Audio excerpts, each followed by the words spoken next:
जिसको जो मिला है वो अदब से मिला है, जो महरूम हुआ है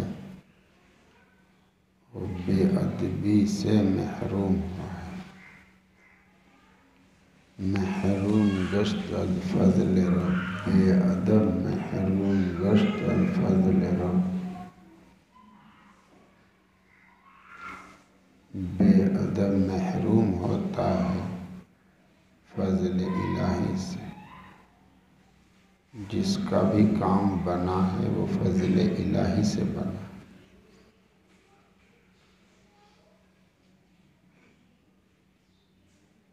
ये सामने का दरवाज़ा बंद करो।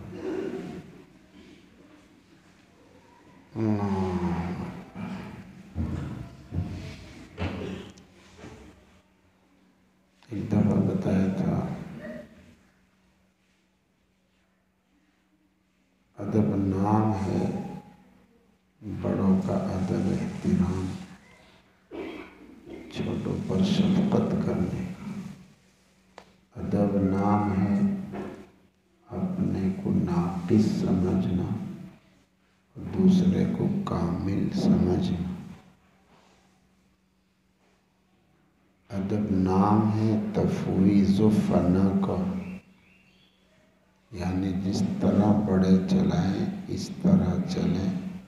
अपनी राय, अपना ख़याल, अपना तजर्बा, अपनी अक़ल को एक तरफ रखते हैं। जिसके दिल में अदब होता है वो बहस व मुबासा नहीं करता है, वो चूँ चरा नहीं करता है, वो हुक्म के सामने सर झुका देता है।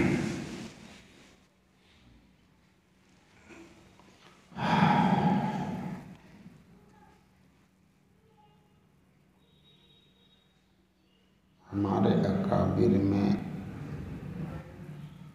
अदब था,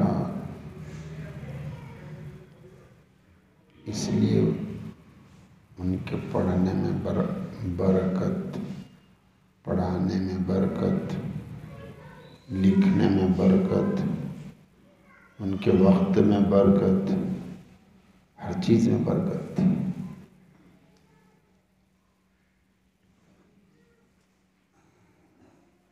वही किताबें हमने पढ़ी हैं, वही किताबें उन्होंने पढ़ी थी, बस फ़र्क इतना है हम बेअदब हैं, वो बाअदब थे। बस इतना ही फ़र्क है और कोई फ़र्क नहीं। ये जितने हज़रात अकाबिर गुज़रे हैं, ये हज़रात अदब का पूरा ख्याल रखते थे। किताबों का अदब,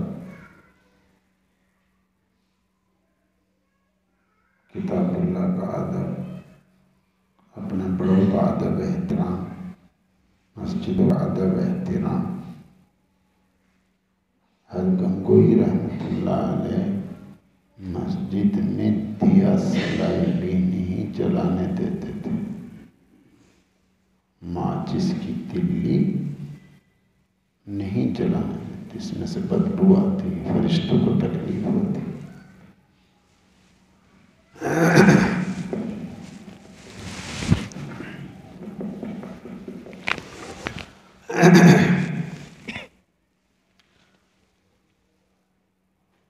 हज़रत क़ारी तैयब साहब रहमतुल्लाह अलैह की तक़रीर में है,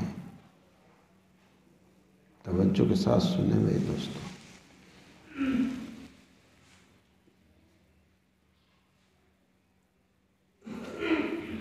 ने फरमाया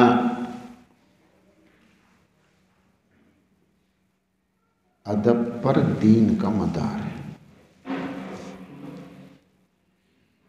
अदब पर दीन का मदार। वह अदब होगा तो दीन आएगा, अदब नहीं होगा तो दीन नहीं आएगा। अब ये ना तो इसका चर्चा रहा, न इस पर अमल रहा, इसलिए मेहनतें तो बढ़ रही हैं लेकिन नाकामी हो रही है। दीन जिंदगी में दाखिल नहीं हो रहा, महरूमी हो रही। महरूम इसलिए कि दीन का जो दार मदार है वो अदब पर है, अदब का कोई ख्याल नहीं। मैं हैरत में रह गया जब मैंने ये सुना क़ारी तैयब साहब रहमतुल्लाह अलैह की तकरीर में ये फरमाया। मैं हज़रत थानवी रहमतुल्लाह अलैह की मजलिस में था। तो थानवी रहमतुल्लाह अलैह के यहाँ एक आदमी ने बगैर मौलाना के अहमद रज़ा खां कह दिया। भाई जानते हो भाई, अरबी सब जानते हैं। बरेलियों के जो मुक्तदा हैं उनका नाम क्या है? इमाम अहमद रज़ा खां, सब जानते हैं। हज़रत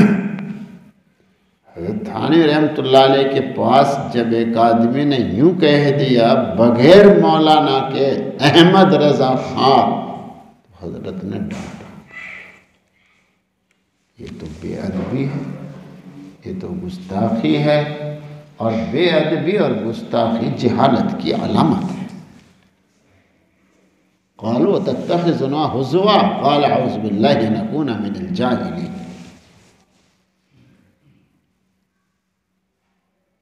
बेअदबी और गुस्ताखी जहालत की अलामत है। अरे भाई उनसे हमारा इख्तिलाफ राय है, इख्तिलाफ राय तो जैसे दलील के साथ, वो अलग बात है, सही है गलत वो तो अलग मसला है। एक आदमी दलील के साथ इख्तिलाफ कर रहा है, इख्तिलाफ राय तो जायज़ है।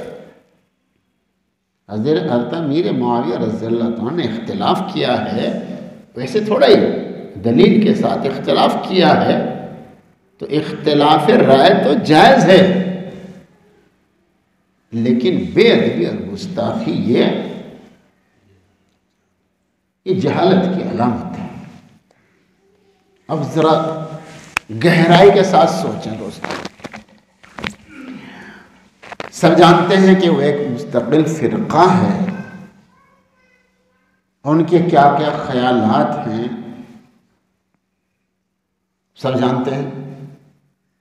और मौलाना अहमद रज़ा खां साहब को भी सब जानते हैं। हज़रत थानवी रहमतुल्लाह अलैह ने इसको भी बेअदबी बतलाया है कि कोई बगैर मौलाना कहे अहमद रज़ा खां कहे, इसको भी बेअदबी शुमार किया है। ये अलग बात है कि हमारा उनसे इख्तिलाफ है, वो इख्तिलाफ राय है, वो जायज़ है।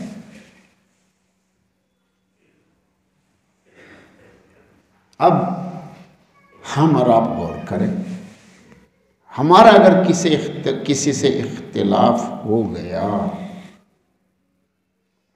अगर वो मौलाना भी हैं तो फिर तो गालियाँ ही देते हैं। ये हमारे अपने देवबंदियों की बात है भाई दोस्तों, कि हमारा आपस में अगर इख्तिलाफ हो गया, उनकी बात छोड़िए, उनकी बात छोड़िए, जो हम आपस में अहले सुन्नत वल जमात कहलाते हैं, अगर हमारे में इख्तिलाफ हो गया तो हमारा क्या हाल बनता है।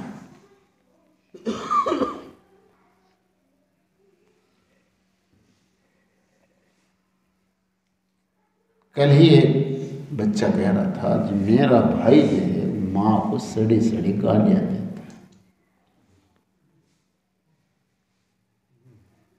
और दोस्तों तुम्हें क्या पता है, दारुल उलूम का झगड़ा मेरे सामने हुआ है, और मज़ाहिलुम का झगड़ा मेरे सामने हुआ है। मैं तो जब से क़ारी तैयब साहब रहमतुल्लाह अलैह की तकरीर में यह किस्सा सुना, मैं तो दुआ कर रहा हूँ अल्लाह हमारे मुफ्ती साहब रहमतुल्लाह अलैह, शेख साहब रहमतुल्लाह अलैह की कब्रों पर करोड़ों अरबों खरबों रहमत नाज़िल फरमाए। उन्होंने हमें पार्टी में दाखिल होने से बचा लिया। जब दारुल में झगड़ा हुआ, किसी जमात में उन्होंने शिरकत नहीं की, बस चुपके से दारुल से निकल के आ गए। जिस तरह हज़रत अब्दुल्ला इब्न उमर रज़ी अल्लाह तआला एक तरफ हो गए थे, ना हज़रत अमीर मुआविया रज़ी अल्लाह तआला के साथ और ना हज़रत अली रज़ी अल्लाह तआला के साथ।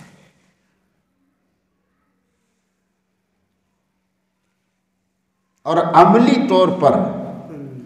तौर पर हमको बचाया। और यही नहीं, जब कुछ झगड़ा कुछ कम हुआ और फिर मुफ्ती साहब रहमतुल्लाह अलैह को खींच ला दारुल उलूम वालों ने, छत्ता में से बिठा दिया, तो मैंने अपनी आंखों से देखा है वो दारुल उलूम वक्फ वाले गैर वक्फ वाले आते थे तो उनके सामने हज़रत थानी रहमतुल्लाह अलैह, हज़रत मदनी रहमतुल्लाह अलैह के किस्से सुनाते थे और हज़रत की आंखों में आंसू होते थे।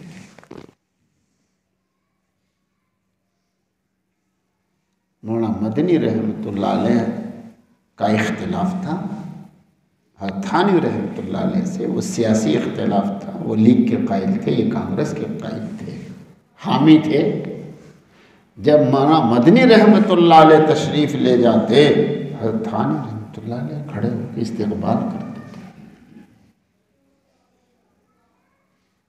हज़रत थानी रहमतुल्लाह अलैह ने हदिये में पगड़ी दी।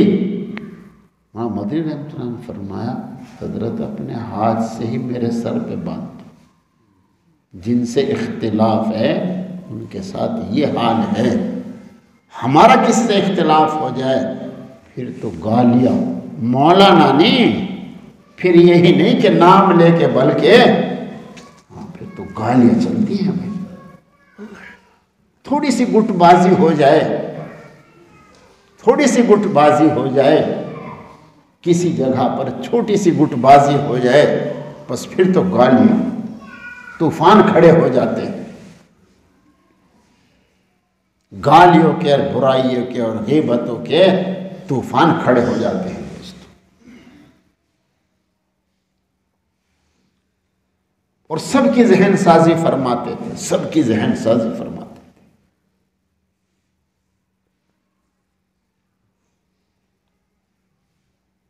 उस वक्त क्या भाई, मैंने अखबारात की सुर्खियाँ देखी और इश्तिहार लगे हुए देखे, उन इश्तिहारों और अखबारों में भी गालियाँ चलती थी।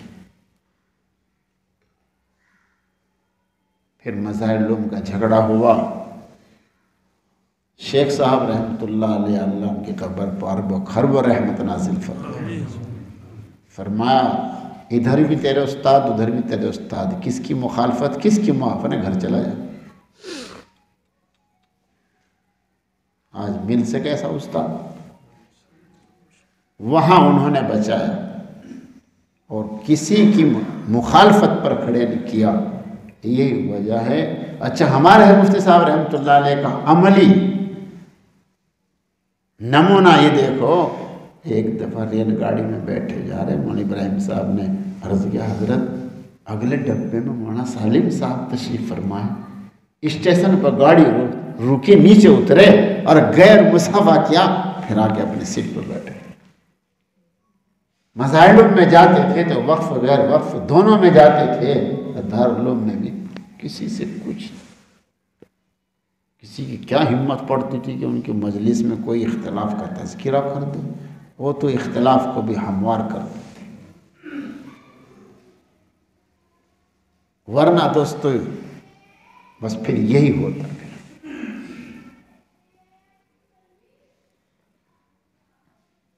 आज भी देख लो, कुफ्र के फतवे लग रहे हैं। जब से ये तबलीग में इख्तिलाफ हुआ है, सुन लो भाई कान खोल के दोस्तों, बस एक फरीक दूसरे फरीक पर कुफ्र के फतवे लगा रहे हैं। नेटों में देख लो, अखबारों में देख लो जी, इश्तिहारों में देख लो, अपनी आखिरत खराब कर लो। कितना बड़ा इख्तिलाफ है देवबंदियों का बरेलियों के साथ, सब जानते हैं। हज़रत थानवी रहमतुल्लाह अलैह ने इसको गवारा नहीं किया कि बगैर मौलाना के अहमद रजा खान कह दे, डांट पिला दी, डांट पिला दी। हमारा इख्तिलाफ राय है, इख्तिलाफ राय जायज़ है, बेअदबी गुस्ताखी ये जहालत की अलामत है। बहुत गलत बात है कि वो मौलाना साद साहब को गालियाँ दे रहा, वो मौलाना अहमद लाड साहब को गालियाँ दे रहा। तौबा तौबा अस्तग़फिरुल्लाह। इसलिए दीन नहीं आने का, चाहे साल में पूरी जिंदगी तबलीग में लगा दो, दीन नहीं आने। दीन का मदार अदब पर, बेअदबी। एक आलिम के बेटे ने दारुल के झगड़े के वक्त में कुछ जबान निकाली, आलिम साहब ने डांटा अपने बेटे को, तुझे क्या हक है बोलने का? हमारे बड़े हैं, वो जाने। खबरदार अगर आइंदा जबान निकाले दारुल के बारे में।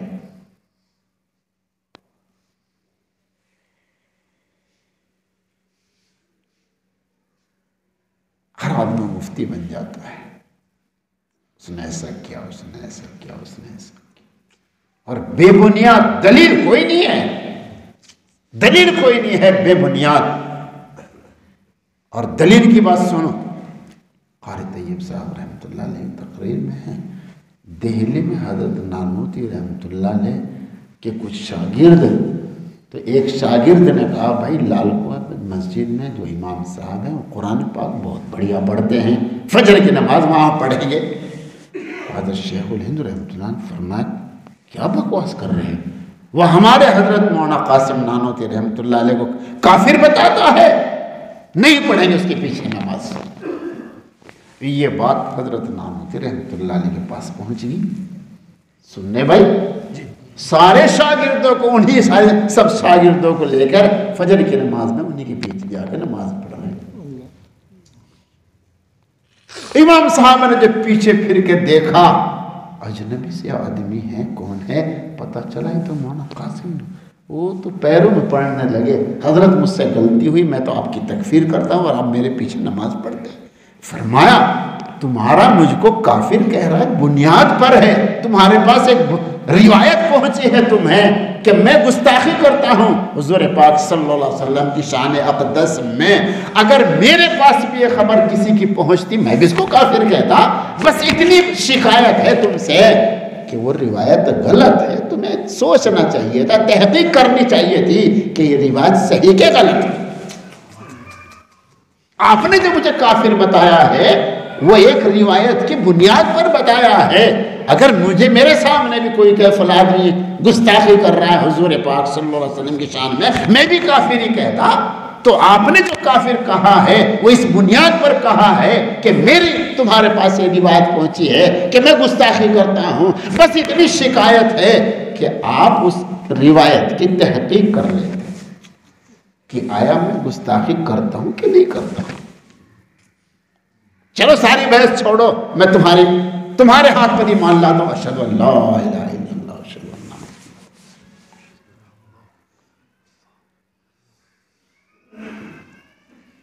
हम तो बेबुनियाद गाली देते हैं और काफिर बता, हमारे पास दलील कोई नहीं, उनके पास तो दलील थी इमाम साहब के, अगरचे वो गलत रिवायत थी। इसलिए दोस्तों, चाहे खानका में जाओ, चाहे तबलीग में जाओ, चाहे मदरसे में जाओ, अदब पर दीन का मदार है, अदब पर दीन का मदार है। साल लगा लो, पूरी जिंदगी लगा लो, मदरसे में लगा लो, खानका में लगा लो, तबलीग में लगा लो, अदब अगर नहीं है तो बिल्कुल बेकार है। आने का नहीं दीन, दीन आएगा अदब से। अदब पर दीन का दारुमदार है, अदब पर दीन। पहले बच्चों को अदब सिखाते थे, अदब सिखाते, अब बेअदबी सिखाते हैं, अदब सिखाते। इसलिए दोस्तों, अपने अपने घरों में अपने बच्चों से कहो भाई अदब के साथ रहो, भाई अदब के साथ रहो, बेअदब ना बनो, कपड़े ऐसे बेअदबी वाले मत पहनो, भाई बाल बेअदबी वाले मत बनाओ, भाई अदब के साथ रहो, हर चीज़ का अदब एहतराम, ये इसका शोर मचाओ अपने घरों में, बच्चे बाअदब बनेंगे, ये काम देंगे, इन्हें दीन आएगा। मदरसे वाले मेहनत करें, तुम बेअदबी सिखाओ जी, ये तबलीग वाले बेचारे मेहनत करें, तुम बेअदब बच्चों को बनाओ, बेअदबी सीख लाओ जी, खानका में जाते रहो, घर में जाकर बेअदबी करते रहो, क्या आएगा? कुछ नहीं आएगा। दीन का मदार अदब पर है, अदब है। इसलिए बार बार कहता रहूँ भाई यहाँ आओ, देखो भाई देखो बात ना करो, अपने काम में मशगूल हो। थोड़ी देर के लिए पता नहीं किसने किस तरीके से अपना वक्त निकाला है, कोई घंटे के लिए, कोई 2 घंटे के लिए, कोई रात के लिए आता है, बस इतनी दरख्वास्त है, सोने से मना नहीं। मुफ्ती साहब रहमतुल्लाह अलैह फरमाया करते थे खूब सो, खूब इबादत करो, खूब खाओ, बस इतनी दरख्वास्त है, बात ना करो, अपने काम में मशगूल। मैं बैठा हूँ, मेरे पास बैठ जाओ, पूछना हो कुछ पूछ लो, कुरान पाक पढ़ो, नमाज पढ़ो, तौबा इस्तिग़फ़ार करो, सलात हाजत पढ़कर अल्लाह से मांगो। खानका नहीं देती है, अल्लाह देते हैं, अल्लाह से मांगो, अल्लाह से मांगो, अल्लाह से मांगो।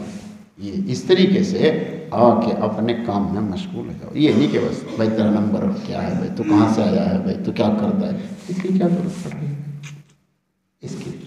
बस धुन रे धुन, अपने धुन, पढ़ाई मत, अदब। भाई मस्जिद है, अल्लाह का घर, अदब एहतराम करो। यहाँ बहुत सारे नेक लोग आते हैं, बहुत सारे नेक लोग आते हैं यहाँ, जिनकी बरकत से मेरा भी काम चल रहा है। पता नहीं कितने नेक लोग आते हैं यहाँ। हुस्न ज़न, अल्लाह पाक ने उनको हुस्न ज़न दिया है, बहुत अच्छे अच्छे नेक आदमी आते हैं, बहुत सी मरतबा मेरी भी इस्लाह करते हैं। अल्लाह हम सब की इस्लाह करे। अल्हम्दुलिल्लाह रब्बिल आलमीन।